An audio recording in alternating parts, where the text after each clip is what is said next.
我一向咧都覺得我自己嘅身體好健康，點知原來係咁大件事嘅。好彩今次有地區康健中心幫手，早啲發現，早啲治療。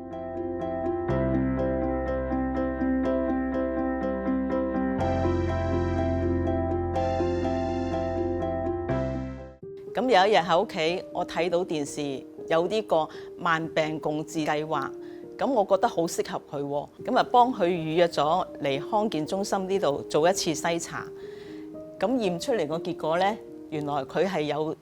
些少血壓高啦，佢嗰個蛋白尿都有少少問題。病人會由計劃中嘅家庭醫生全面跟進，俾咗共付額，藥物都包嘅。如果有需要做額外嘅病理化驗，都係俾幾十至到百幾蚊。臨床複雜嘅個案，有需要都會安排病人到醫管局接受內科專科諮詢。除咗慢病共治計劃外，而家仲新增乙肝共治計劃，政府資助乙型肝炎篩查，守護肝臟健康。見完專科，俾咗意見，蛋白尿個問題唔係太大，屯門醫院嗰度咧就轉介翻去俾家庭醫生嗰度繼續跟進。